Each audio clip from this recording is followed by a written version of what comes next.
Et salut à tous, c'est Jody des livres de la crypte. Je vous retrouve dans une nouvelle vidéo qui est la vidéo des pires lectures de l'année 2023. La vidéo des lectures les plus décevantes. Là aussi, ce n'est que subjectif. Attention mesdames et messieurs, ne soyez pas offensés. Si un de vos livres préférés se trouve dans ce top des pires, c'est totalement subjectif. Il y a plein d'années où j'ai présenté des lectures qui à mon sens étaient extrêmement décevantes et qui pour autant ont plu à énormément de gens. Cela ne va que de mon avis personnel. Petit disclaimer donc avant de commencer. Comme chaque année, voilà, je trouve cela intéressant de vous présenter mes meilleurs et mes pires. Parce que déjà, ça vous permet de situer un petit peu plus mes goûts littéraires. Voilà, ça vous permet un petit peu plus de savoir si par exemple j'ai détesté un livre que vous avez adoré. Ça vous permet, quand je fais mes updates, de vous dire que s'il y a un livre par exemple que j'ai pas aimé, etc., ça pourrait vous plaire. Enfin, à mon sens, c'est intéressant pour cela. Mais c'est aussi intéressant parce que, ben voilà, il faut, voilà, c'est comme ça. Il y a deux pans dans ces cas-là. Il y a toujours deux pans. Et dans ces deux pans, ben, il y a les bonnes lectures et il y a les mauvaises. Et c'est pas grave, ça fait partie du jeu. C'est pareil quand vous regardez des films, c'est pareil quand vous jouez à des jeux, c'est tout pareil. Voilà, il y a des choses que vous allez adorer, il y a des choses que vous allez moins aimer. Commençons, allons-y. La première lecture décevante de cette année fut Psyché de Frédéric Soulier. Ça a été une lecture, franchement, honnêtement, c'est l'une de mes pires lectures de cette année. Je n'ai vraiment pas aimé. Je ne suis pas du tout rentrée dedans. Si vous voulez, dans Psyché, on est dans un récit assez particulier. Dès le début, tu rentres dans l'art. Hein. C'est très choquant, c'est très brut. Et en fait, on comprend qu'il y a quelque chose qui se passe avec un miroir. Et en fait, moi, ce qui ne m'a pas plu dans ce récit, si vous voulez, c'est j'ai assez de mal avec les récits comme ça en horreur. C'est les récits qui se veulent humoristiques. Il y a un côté un peu humoristique. Et puis en même temps, c'est trash. Et puis, j'ai pas du tout été réceptive à l'humour qui se trouvait dans ce roman. Je n'ai pas du tout été touchée par cela. C'était assez dégueulasse aussi, mais dégueulasse à outrance, quoi. Ouais, j'ai pas du tout été touchée, que ce soit narrativement ou stylistiquement par ce récit. A contrario, évidemment, pour vous dire que voilà, il n'y a pas que du mauvais, parce que ça, c'est une de mes pires lectures de cette année. C'était vraiment pas mon truc, trop trash, mais il y a d'autres œuvres de cet auteur que j'ai absolument adoré. Je vous conseille très fort Le Jour du Seigneur, extraordinaire ce livre.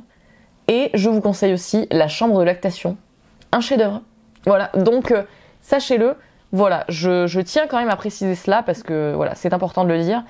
Ce fut une déception, mais il n'y a pas que des déceptions de cet auteur, et cet auteur est tout de même extrêmement talentueux malgré tout. Ça arrive d'être déçu, même par des auteurs dont on aime bien le travail.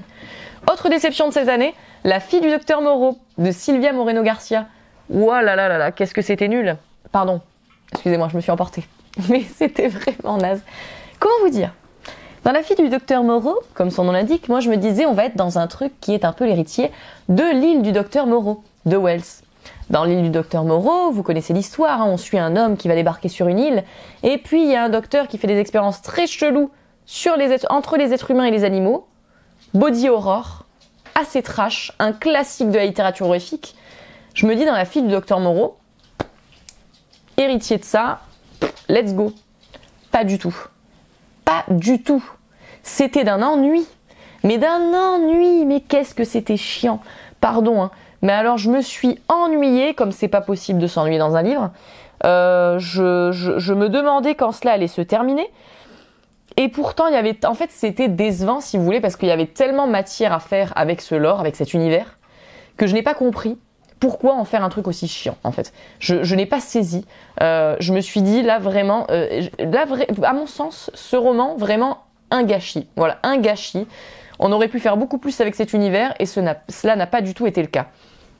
Autre déception de cette année, Les Muses de Alex Michaelides. Très déçu parce que ce livre, je l'ai vu passer à de maintes et maintes reprises dans des tops de meilleurs livres Dark Academia, extraordinaire.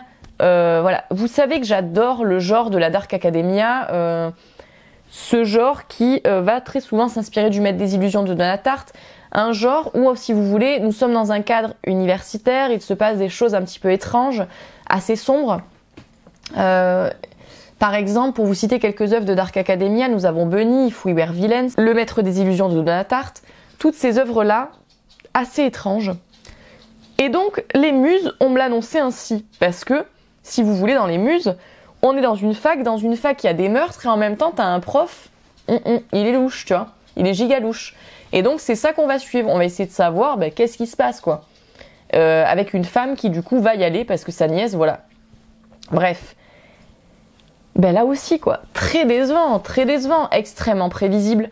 Le récit manquait de profondeur, si vous voulez, c'est comme si on te disait vas-y, écris un récit de Dark Academia, tu vois. Et puis t'écris le truc le plus simple, le plus facile d'accès, il y a pas de recherche narrative. À mon sens, il y avait pas assez de recherche narrative. C'était ça manquait grandement d'originalité, c'était extrêmement prévisible et c'est dommage. C'est dommage parce que la thématique était très intéressante. Là aussi, à mon sens, donc un gâchis. Ensuite, Drugs de Neal Shusterman. Drugs, c'est une histoire assez tragique, hein, évidemment, puisque nous allons suivre, si vous voulez, 2 personnages et leur descente aux enfers dans la drogue. Mais là, vraiment, la drogue médicamenteuse. On n'est pas dans des addictions plus classiques, on est dans les drogues médicamenteuses. Et très décevant également. Très décevant parce que des thématiques très mal traitées à mon sens. C'est-à-dire c'était très peu crédible. Très peu crédible.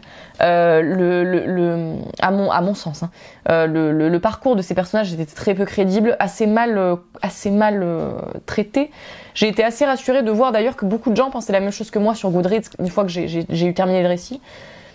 Et puis, oh là là, qu'est-ce que j'aime pas ça, j'ai pas du tout aimé. Il y a un pan de ce récit que j'ai pas aimé, c'est-à-dire que si vous voulez, les drogues sont personnifiées. Donc en fait, t'as des chapitres entiers où ce sont les drogues qui parlent. Elles parlent, tu vois. Aïe, aïe, aïe, aïe, aïe, aïe, aïe. Alors là, je me suis dit, oh, mais c'est pas possible, qu'est-ce que c'est que ce truc? Ah, j'ai pas du tout aimé. Et pourtant, Neal Shusterman, j'avais adoré La Faucheuse. C'est pour ça que je me suis lancée dans ce récit, parce que j'ai tellement aimé La Faucheuse. Je me suis dit, je vais lire d'autres récits de sa plume. Et j'avais Dry et Drugs. Et du coup, je me suis dit, bon, je vais lire Drugs. Très décevant, assez cliché à mon sens, thématique pas très bien traitée. Voilà, ce n'est que mon avis, mais bon. Autre déception, êtes-vous surpris? Vous ne le serez pas. Vous ne le serez pas? Un palais d'épines et de roses de Sarah J. Maas. Vous le savez, j'aime sortir de mes sentiers battus par moments. Et donc là, en fait, c'était l'époque, si vous voulez, sur TikTok, on voyait passer des tomes de romantaisie. Vous voyez, on voyait plein de romantaisie passer et tout. Et moi, je me dis, bon, allez, Jodie, c'est bon. Allez, on essaie. Tente-en, et puis tu verras bien. Parce que moi, j'aime bien explorer des genres littéraires que je ne connais pas de temps à autre. Alors là, vous allez me dire, oui, mais Jodie, tu lis de l'horreur. C'est quand même l'inverse total. Eh bien, oui, mais alors, je garde ma curiosité ouverte. Vous voyez? J'essaie. Et donc, j'ai voulu tenter. Non. Oui, parce que c'est un des titres les plus connus en romantaisie. Un des titres dont les lecteurs de romantaisie te rabâchent les oreilles. La plupart sont extrêmement fans de ce roman et de cette saga de romans. Donc moi, je me disais, là t'es vraiment en plein dedans. Là, si tu veux découvrir la romantaisie, let's go. J'y suis allée. Je n'ai pas du tout aimé. Et là, franchement, là aussi, subjectif. Ne vous sentez pas offensé, parce que alors quand j'ai dit que j'aimais pas Un palais d'épines et de roses, j'ai eu des commentaires, des fois un peu en mode ouais mais t'as pas du tout compris en fait le récit, non mais t'as pas compris, machin. Alors chacun ses goûts les gars, hein, chacun ses goûts. Si vous aimez ça, y a pas de souci. Moi j'aime pas, voilà, j'ai pas aimé. Je vous attaque pas personnellement hein, quand je dis ça, hein, rassurez-vous. Voilà, il y a parfois des gens quand t'attaques un titre, ils se sentent attaqués personnellement. C'est un titre, hein, chacun son avis. Voilà, je ne vous attaque pas personnellement, vous avez le droit d'aimer. Moi, j'ai pas du tout aimé. Pour quelle raison? Nous sommes dans une réécriture de La Belle et la Bête ici. C'est ce que l'on nous annonce. Nous sommes avec un personnage qui va s'attaquer à un personnage fantastique. Il n'a pas droit de s'attaquer à un personnage fantastique, mais il va le faire. Et donc, du coup, elle va se retrouver enfermée dans le château d'une de ces créatures fantastiques et elle va être coincée. Bon, jusqu'à là, vous vous dites, c'est assez ressemblant avec La Belle et la Bête. Ouais, sauf que notre personnage principal, il s'y fait très vite à sa séquestration. Il s'y fait très très vite. Et puis, il y a plein d'éléments que j'ai pas trouvé crédibles. La personnage, elle se fait punir quand elle se fait attraper et qu'elle se fait mettre dans ce château. Elle a la vie au KLM, hein, la meuf, hein, elle a la vie la plus belle qui existe. Hein. Alors, elle bouffe, je sais pas quoi, des trucs extraordinaires. Elle a des tenues, voilà. Des trucs, vraiment, la belle life, tu vois, la belle life. Et alors, ce que j'ai détesté également, c'est le comportement extrêmement problématique du personnage dont elle tombe amoureuse, hein, ou avec lequel il se passe une romance. Est-ce que j'ai envie de dire ça? Est-ce que j'ai envie de romantiser un personnage comme ça par la suite? Non. Voilà. Chacun ses goûts. Moi, c'est vraiment pas mon délire. Mais je sais que ça se trouve, je suis juste passée complètement à côté. Voilà. Parce qu'après, c'est pas... Ou alors, peut-être que je sais pas... c'est plus mon truc, parce qu'à l'époque j'avais lu les Twilight. À l'époque, voilà, donc c'est pas un genre auquel je suis totalement hermétique non plus. Mais là, non, un palais d'épines et de roses, c'est vraiment pas mon délire. Voilà. Autre déception de cette année, Suite impériale de Bret Easton Ellis. Ça se veut être la suite de Moins que zéro. Donc on va retrouver les personnages de Moins que zéro, voilà, dans cette caste new-yorkaise assez classe, etc. Des personnages, enfin des événements très sombres qui vont se passer. Mais Suite impériale, ouais, j'ai pas du tout aimé. C'est un roman en plus qui est très court et pour autant, je me suis surprise à m'ennuyer par moments. Là aussi, construction narrative assez inintéressante. Personnage, l'histoire en fait en tant que telle, je n'y ai pas vu l'intérêt. J'ai pas compris pourquoi Bret Easton Ellis avait voulu faire une suite à Moins que zéro là pour le coup parce que il y avait vraiment pas d'intérêt là ici.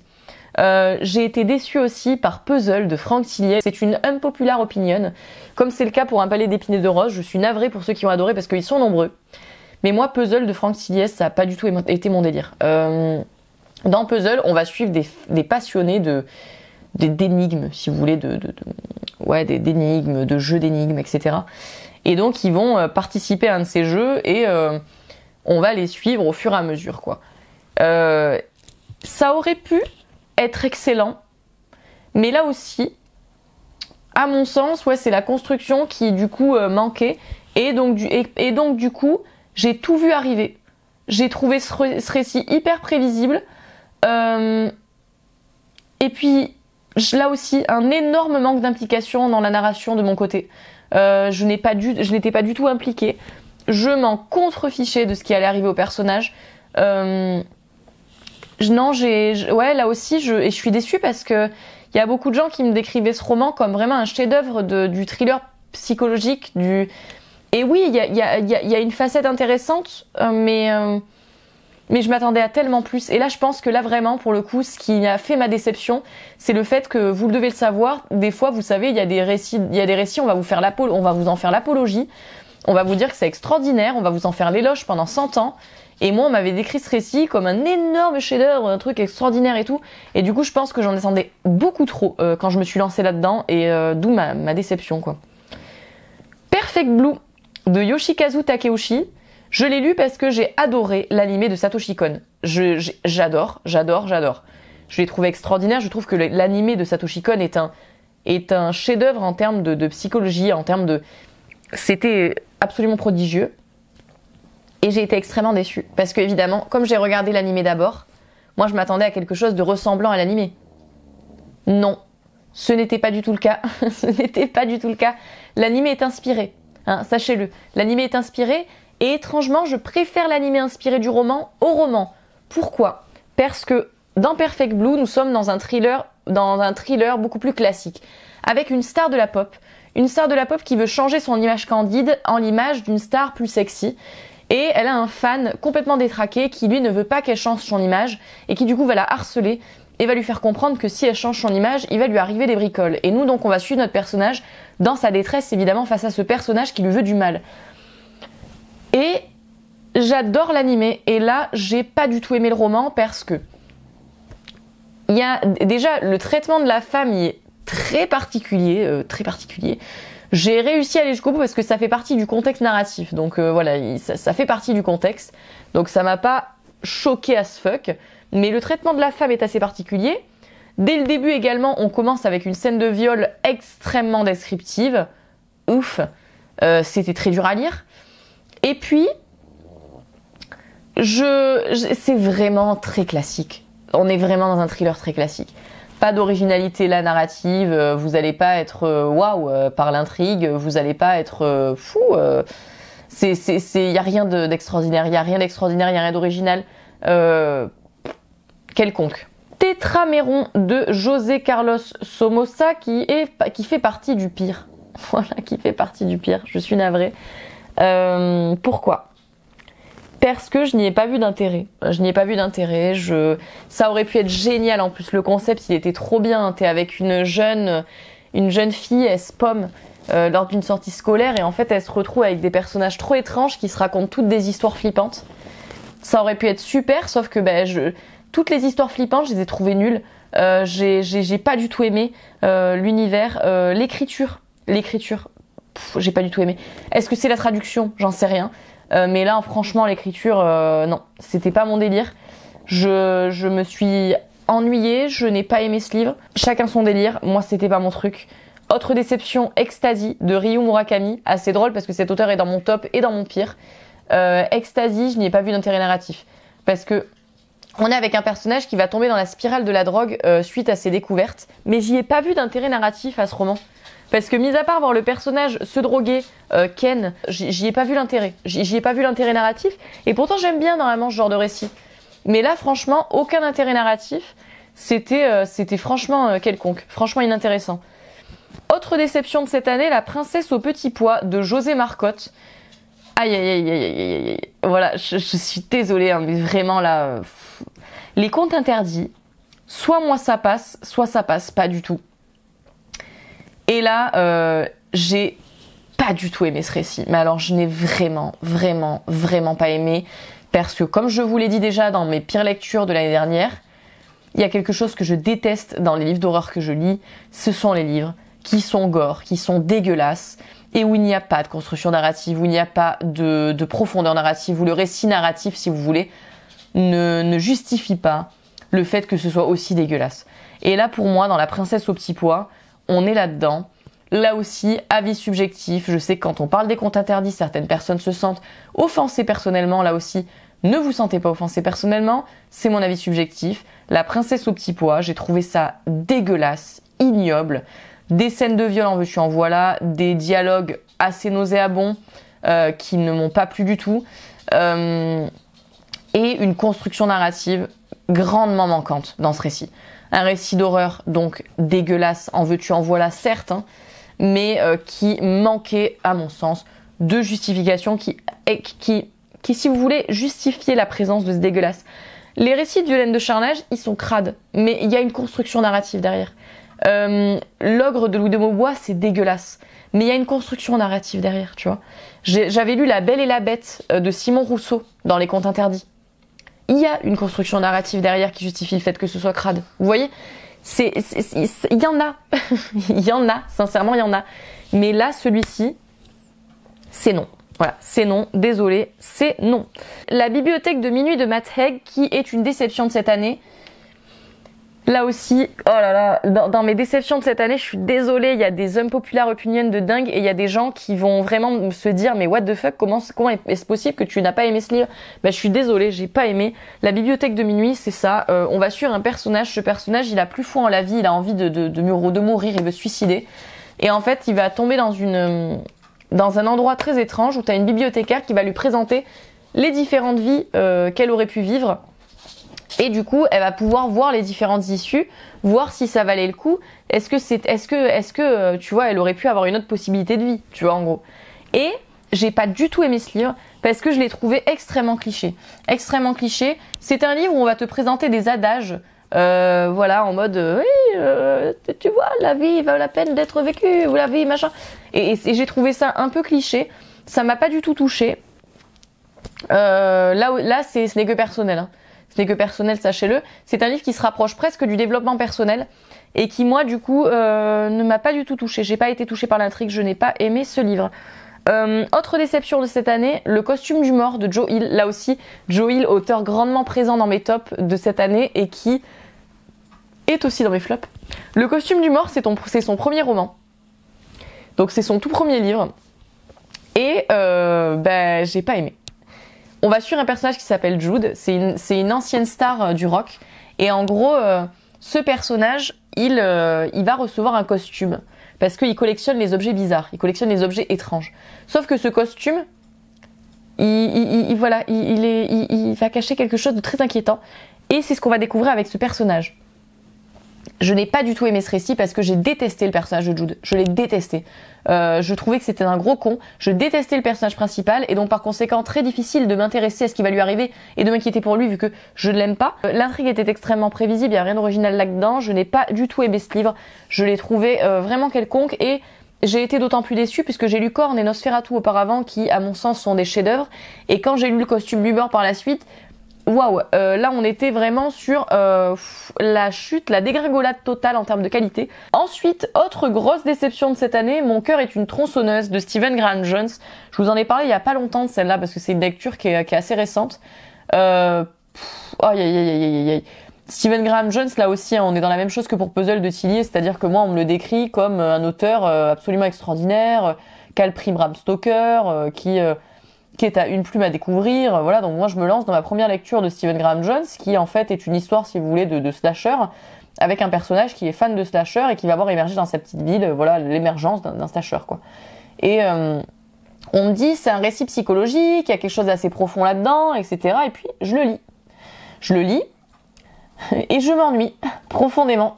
Je m'ennuie vraiment, vraiment profondément, comme je ne savais pas qu'il était possible de s'ennuyer, hein, il faut le dire. Waouh, j'ai pas du tout aimé. Je n'ai pas du tout aimé ce livre. C'était prodigieusement ennuyeux et vous êtes nombreux à m'avoir dit que Un bon Indien est un Indien mort. C'était la même chose. Voilà, c'était exactement la même chose. C'était très ennuyeux. Par conséquent, voilà, là en l'occurrence une déception liée à ce qu'on m'a dit. Voilà, je suis tombée de très haut. J'en ai terminé pour mon flop de cette année. Mes pires lectures. Vous l'avez vu, ça va. Cette année, il y a alors. Je vous ai présenté les pires lectures, mais comme vous l'avez vu dans ce flop, il y a peu de lectures où vraiment j'ai dit je déteste. Il y en a certaines que vous avez vues, où vraiment je n'ai pas du tout aimé, parce que là on est dans ce que j'aime le moins en termes de lecture horrifique. Mais ça va, je pense que je n'ai pas été trop sévère cette année, il y a eu des pires années que cela en termes de pires lectures. En tout cas, j'espère que cela vous aura plu, que cela vous aura aiguillé un petit peu. Et puis, dites-moi aussi quelles sont vos pires lectures de cette année, parce que ça aussi, ça m'intéresse de le savoir. Voilà, et moi en attendant, je vous fais de gros bisous et je vous dis à très vite pour une prochaine vidéo.